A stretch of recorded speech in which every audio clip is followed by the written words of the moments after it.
Okay, let's be honest for a second. Have you ever sent an email and the instant you hit send, you're filled with regret?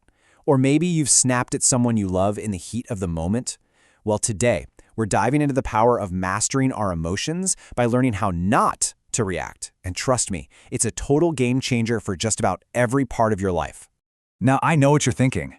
That sounds kind of harsh, right? Maybe even just playing wrong. But here's the thing. This idea is the first big step towards real emotional control. It's not about becoming a robot or stuffing down what you feel. Nope. It's about understanding what your emotions actually are. And this right here, this is the core of the problem. Your emotional system is basically running on ancient software. It was built for a world filled with saber-toothed tigers and immediate, life-or-death physical threats.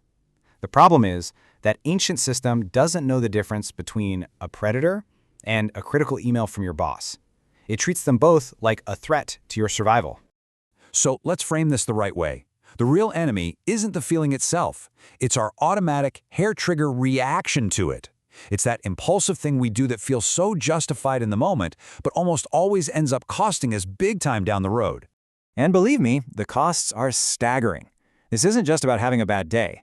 Unchecked reactions have very real, very painful consequences. You know, that one little outburst that gets you passed over for a promotion, or the harsh words that create a huge rift with someone you care about.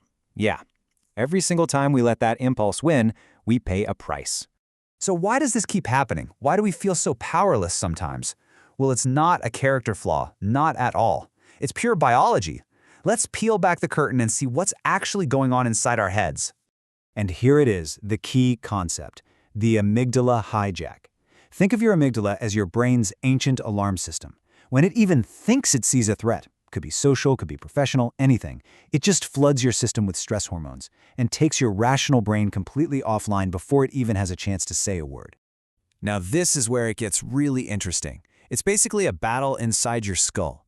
On one side, you've got the amygdala, lightning fast, totally automatic, and always ready for a fight. And on the other, you have the prefrontal cortex. It's slow, it's logical, and it's responsible for good judgment. During a hijack, the fast brain doesn't just win, it yanks the plug on the slow brain entirely. And here's why it feels so impossible to stop. Your emotional brain kicks off a full-body reaction in just 12 milliseconds. That is literally faster than you can blink.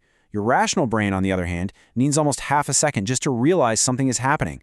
By the time you think, I'm getting angry, the hijack is already in total control.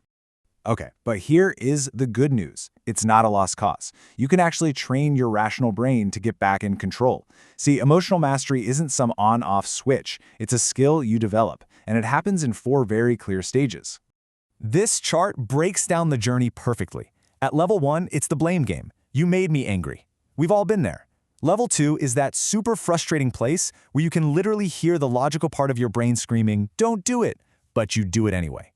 The real power starts at level 3, where you create that little gap between what you feel and what you do. And the ultimate goal? Level 4, taking that raw energy and actually using it as fuel. So just take an honest second here. When you're under pressure or you're in a tough conversation, where do you usually land?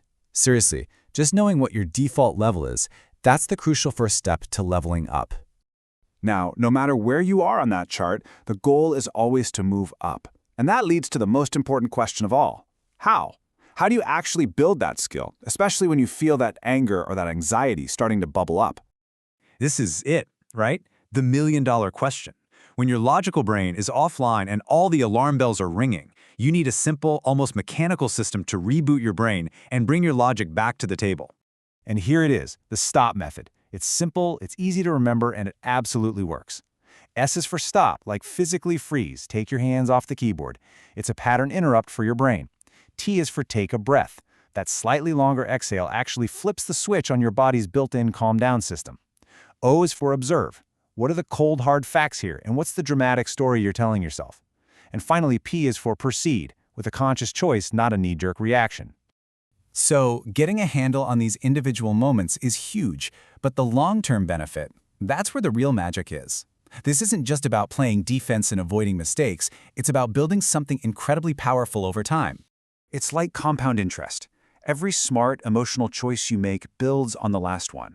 Over time, you create deep trust with people, you get a reputation for being the calm one in any storm, and you find a sense of inner peace that circumstances just can't shake.